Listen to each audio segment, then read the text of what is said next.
Dire Straits sold 30 million albums, pioneered digital sound, and filled arenas worldwide.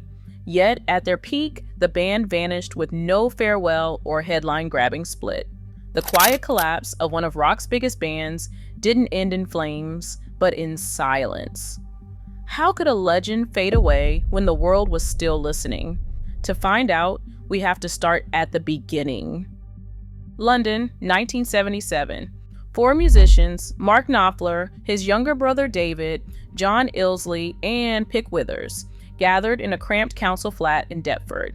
The city's pub circuit was their proving ground, where sets were played to scattered crowds and the pay barely covered the bus fare home. Mark, a former schoolteacher, brought a battered guitar and a stack of handwritten lyrics. David added rhythm and harmony, John anchored the sound on bass, and Pick's jazz-inflected drumming kept the beat tight but restless. Rehearsals ran late into the night, fueled by instant coffee and a sense that something different was taking shape. They called themselves Dire Straits, a nod to their financial situation and the uncertainty ahead. The group recorded a rough demo tape in July 1977, including a song called Sultans of Swing. The track's clean guitar lines and vivid storytelling caught the ear of BBC Radio London's Charlie Gillette. Gillette played the demo on air, and within weeks, record labels were calling. By the end of the year, Dire Straits had signed with Phonogram Records. Their self-titled debut album, released in 1978, introduced listeners to a sound that stood apart from punk's rawness and disco's gloss. Sultans of Swing became a surprise hit, climbing charts in the UK and the US. Suddenly, the band found themselves on the road, playing bigger venues and fielding interviews from journalists eager to define their style. The chemistry between the four founders was still intact, built on shared struggle and the thrill of new success. Early reviews praised Mark's fingerstyle guitar and the band's tight, understated arrangements.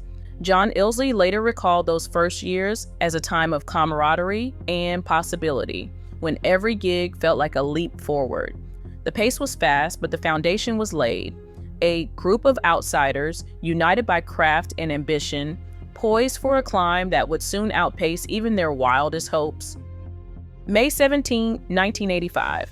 A new Dire Straits album appeared on shelves, but this time, the world was watching. Brothers in Arms arrived with a sound that felt impossibly crisp, every note captured by cutting-edge digital tape, every layer arranged with a precision that left nothing to chance.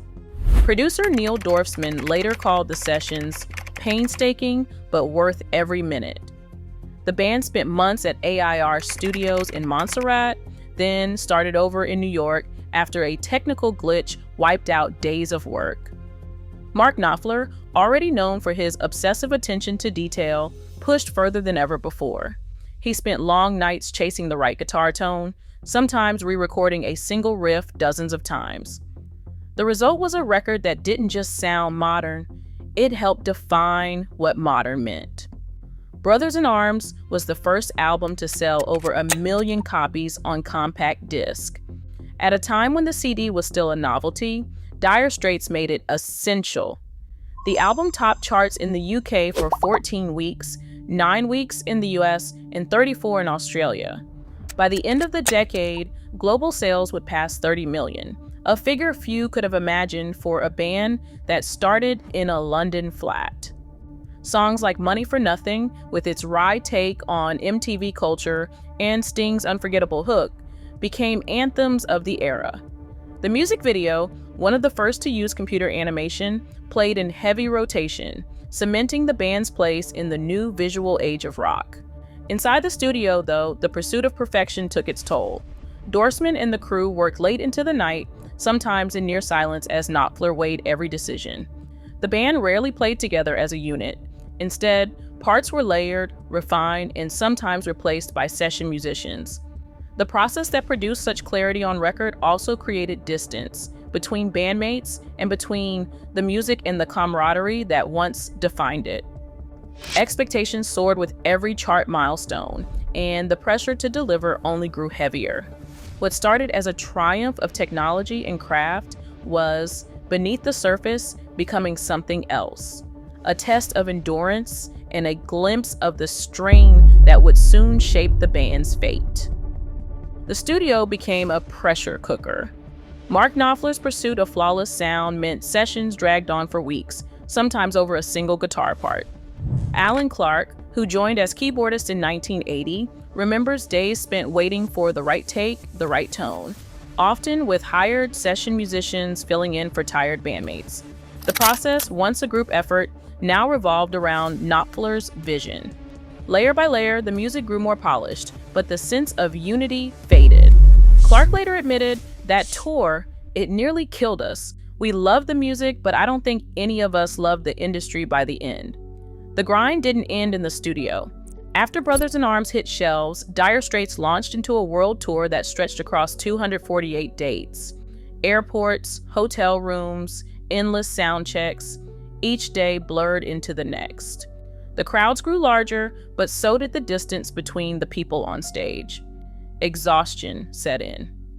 Some nights, even the thrill of applause couldn't break through the fatigue. Perfection came at a price. The band rarely played together as a unit. Instead, parts were built up, replaced, or erased, with outside musicians stepping in when patience ran out. The relentless cycle of recording and touring left little room for recovery. By the time the tour ended, the camaraderie that once fueled Dire Straits had been replaced by a quiet sense of isolation.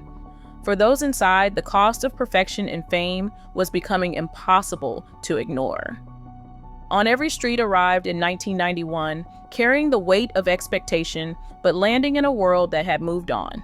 The album sold 5.3 million copies, a figure most bands would envy, but a steep drop from the heights of Brothers in Arms. Grunge had swept through radio and television, and bands like Nirvana and Pearl Jam now filled the space Dire Straits once commanded. The new songs felt precise but distant, shaped by long, solitary hours in the studio. Mark Knopfler, more withdrawn than ever, turned his attention to film scores and smaller side projects, quietly sidestepping the circus that followed stadium rock. Offers for a farewell tour poured in, some worth millions. Each one was declined. There would be no grand finale, no televised goodbye. Ed Bicknell, the band's longtime manager, later summed it up. "Mark was ready to walk away. We decided to finish quietly. No drama." The band never released a statement or staged a final show. Instead, they slipped away, leaving only a silence where the applause used to be. As the music industry shifted and the band's sound fell out of step with the decade, Knopfler's creative path split from the group's legacy. He found new freedom in composing for film and collaborating with old friends, while Dire Straits faded from the charts. The quiet ending left no headlines, only a lingering sense of dignity. A band choosing absence over spectacle, closing the book without a final chapter. In 1985, Dire Straits' Brothers in Arms sold over 30 million copies and became the first album to surpass 1 million CD sales, cementing their place in music history. But behind the record-breaking success was a relentless 248-date world tour, perfectionist recording sessions, and mounting exhaustion. Alan Clark later recalled, "It nearly killed us," while manager Ed Bicknell described the band's decision to finish quietly, with no public farewell or final show. Why Mark Knopfler chose silence over spectacle remains undocumented. Few internal memos or interviews directly address the lack of closure. What is clear from the evidence is that extraordinary pressure, creative control, and the changing music landscape all contributed to their understated exit. Today, Dire Straits' influence endures, but their quiet fade stands as a reminder. Even at the peak of global fame, the cost of success can be measured in more than numbers or applause.